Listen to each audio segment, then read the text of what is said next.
Hey, church family, it's Pastor Ryan. I wanted to take a minute to have a conversation with a friend of mine named Andy Jung. He works with Fuller Youth Institute, and his work is incredible. And he did a post the other day reflecting on the emotions and the feelings around the shootings in Texas and all the various things we've been seeing. But Andy, thanks for joining me here today. Could you tell us what you do for Fuller? Yeah, thanks, Ryan.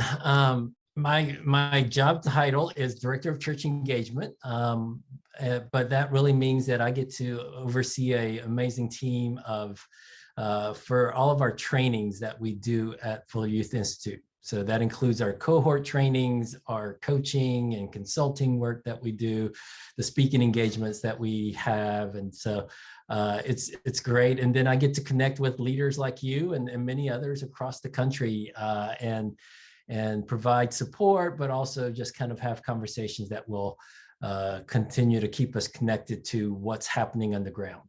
And that's so important to us because we want to be relevant, and we want to make sure that what we are training on and what we are resourcing around for churches is relevant to today's ministry. Yeah. Thank you for all your work, and for anybody who's not looked at anything from FYI from Fuller Youth Institute, I encourage you to. Their resources are just the best in the world. So thank you, Andy, for all the work that you do. You posted this great reminder and reflection on what you saw in Texas and how it made you feel, and the 5-to-1 ratio. Could you just talk a little bit about how you're feeling and the importance of all of that in light of what we've seen? Yeah, the events in Uvalde has really hit even closer to me than maybe even some of the other recent shootings. The Buffalo shooting, certainly all of those have been impactful, but this one seemed to hit me differently. I don't know if it was because of the young elementary age kids, or the fact that my wife is an educator and works in public schools, or what, but it really hit me in a different way, and I wanted to kind of reflect on it. I have all kinds of emotions that range from anger to sadness to just even numbness to all of this, because there's so much of it. But what I wanted to put out into the social media world, which is a crazy world as it is, I wanted to provide something that was at least helpful or tangible, and hopefully both.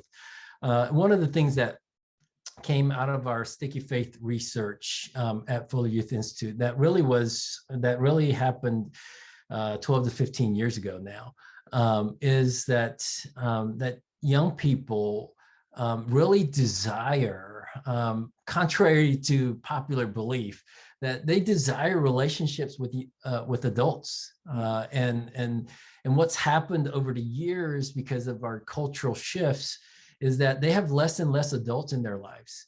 A book by Chap Clark, Hurt 2.0, really talks about kind of how, as a society, systemically, we've he would say abandoned our kids, because what's happened is that what was created for young people and for the good of young people, it's been hijacked a lot of times by adult agendas. And things like even athletics or school education, those kind of things have often been, we've lost focus from what's best for young people to kind of a larger picture of what's good for adults or what's good for that system. Right. And sometimes even churches fall into that trap, right? We fall into the trap of what's best for the system of the church rather than what may be best for the young people at that time.